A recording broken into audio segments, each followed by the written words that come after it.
Assalamualaikum warahmatullahi wabarakatuh. Apa khabar anak-anak murid ustazah sekalian? Semoga kita semua di bawah lindungan dan rahmat kasih sayang daripada Allah Subhanahu Wa Taala. Bersama dengan saya, Ustazah Nuzalika Zakaria yang akan menerangkan kepada kamu bagi tajuk yang kita akan pelajari pada hari ini. Okey, sebenarnya kita sudah sampai kepada pelajaran ketiga. Tajuknya ialah tanda sempang dalam mata pelajaran Jawi tahun 6. Okey, baik murid-murid semua, tahu tak apa itu tanda sempang? Sebelum kita menelusuri dengan lebih mendalam lagi berkaitan tanda sempang, Ustazah harap di akhir pembelajaran nanti, murid-murid semua dapat membaca perkataan yang mengandungi tanda sempang, menulis perkataan yang mengandungi tanda sempang dan menyenaraikan perkataan yang mengandungi tanda sempang. Tahu tak apa itu tanda sempang? Tanda sempang ialah tanda yang berbentuk seperti ini, iaitu tanda tolak. Okey, saya buat dalam bracket ni. Okey, yang di tengah-tengah ni merupakan simbol kegunaan bagi tanda sempang. Okey, ada beberapa cara penulisan tanda sempang dalam penulisan Jawi. Yang pertama, kata ulang berentak. Kedua, kata ulang berimbuhan. Ketiga, kata sendi imbuhan awalan, bilangan.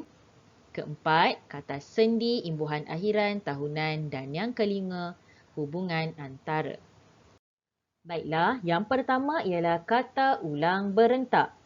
Di dalam penulisan Rumi, ditulis dengan meletakkan tanda sempang juga.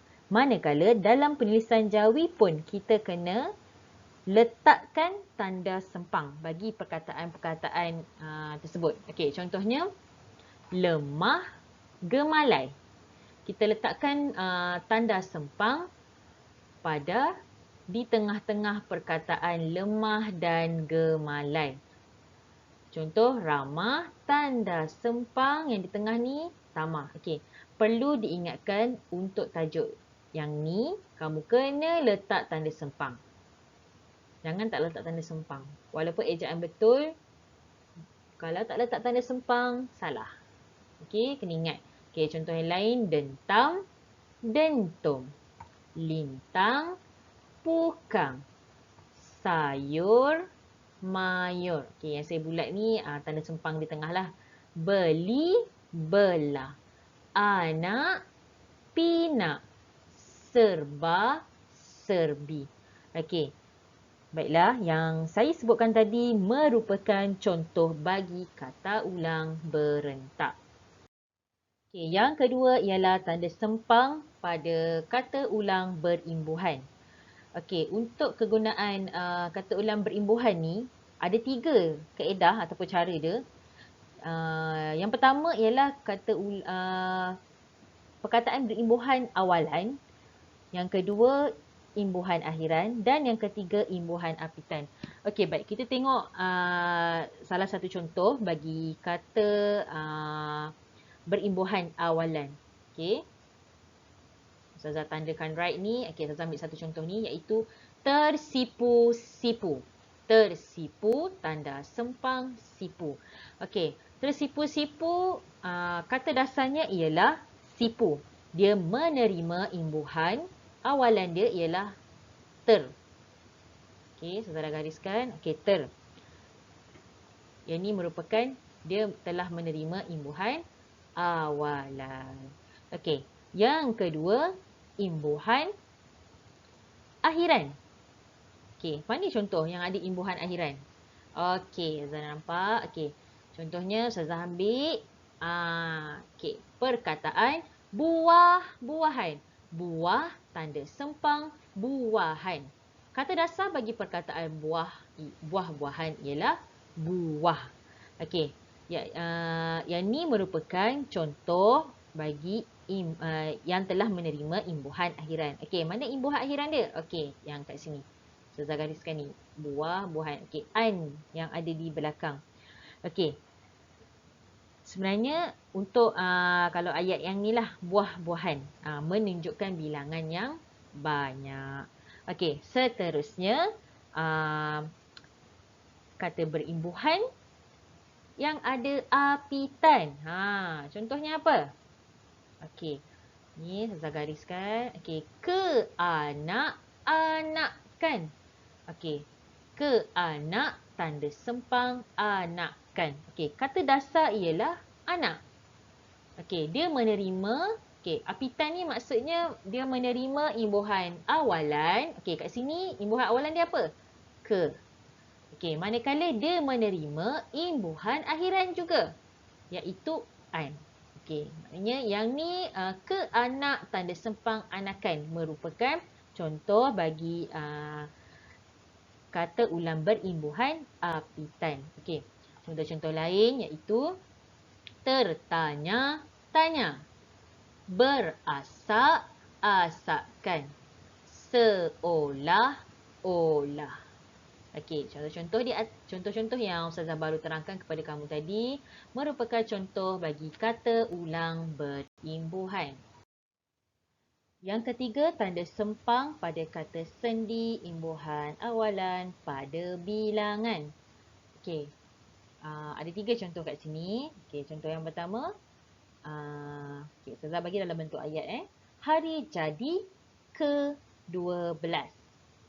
Okey, yang kedua, kakak saya sambut hari jadi ke-25. Yang ketiga, tahun ke-100. Okey, baik.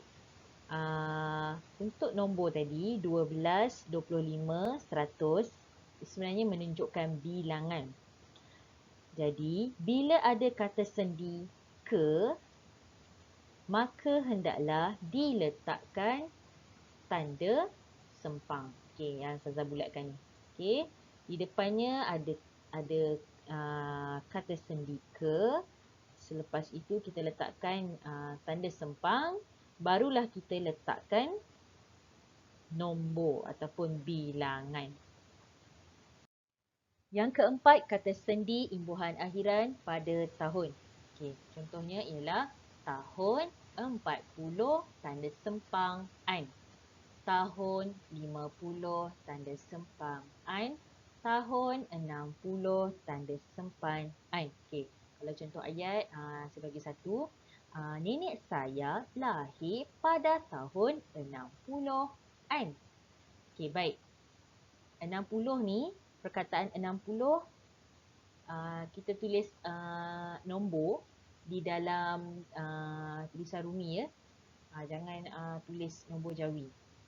Tulis nombor Rumi. Okey, selepas kita tulis nombor Rumi, maka kita letakkan pula tanda sempang, tanda tolak di antara imbuhan nun yang ada di belakang ataupun huruf nun sahaja. Okey, untuk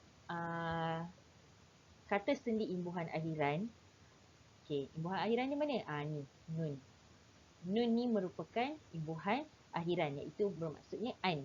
Merujuk kepada imbuhan an dalam penulisan Jawi hendaklah ditulis dengan nun sahaja. Okey, contoh-contoh yang saya nyatakan tadi ialah contoh bagi kata sendi imbuhan akhiran tahun. Dan yang kelima ialah hubungan antara. Okey, contohnya Lebuh Raya Utara tanda sempang selatan. Okey, perkataan utara. Selepas daripada perkataan utara, kita perlu letak tanda sempang. Okey, tanda sempang itu menunjukkan dia adalah hubungan antara utara dan selatan. Okey, contoh-contoh yang lain ialah alat pandang tanda sempang dengar. Itu alat pandang dengar. Makro tanda sempang zat makanan. Butir tanda sempang isi peluru. Okey, yang Ustazah baru nyatakan tadi ialah contoh-contoh bagi perkataan hubungan antara. Tahukah anda kata ulang penuh terdiri daripada dua kategori iaitu kata ulang temu dan kata ulang jamak. Dalam tulisan Jawi, kata-kata itu ditulis dengan menggunakan angka 2 hindi. Yang ni angka 2 hindi contohnya. Okey, bukan ditulis dengan tanda sempang. Okey. Sebenarnya istilah Hindi, tetapi tulisannya menyerupai tulisan Arab. Okey, baik. Kita tengok kepada kata ulang semu.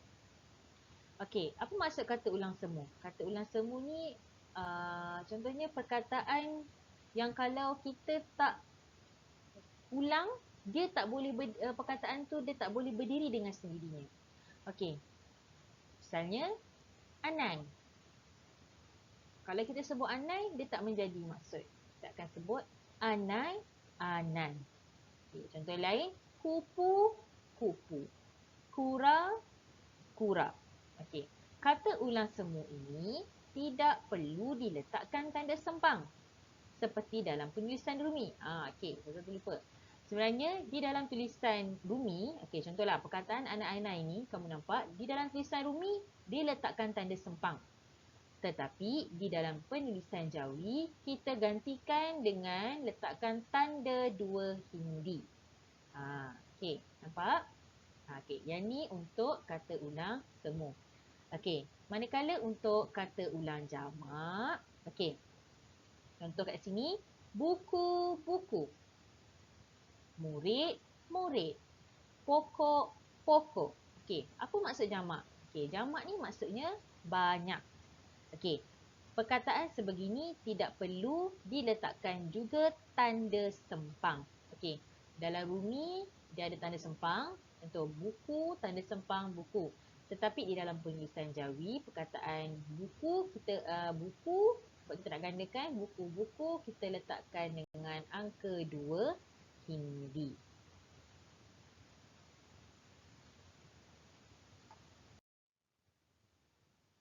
Alhamdulillah, Ustazah harap murid-murid semua dapat menguasai tajuk yang kita pelajari pada hari ini iaitu tanda sempang sebagaimana yang telah Ustazah terangkan sebentar tadi. Oleh itu, tugasan kamu yang seterusnya ialah menyiapkan latihan pada buku inovatif Jawi tahun 6 bagi tajuk tanda sempang. Dan jangan lupa tik kehadiran untuk kehadiran hari ini. Okey, sekian itu saja daripada Ustazah. Assalamualaikum warahmatullahi wabarakatuh.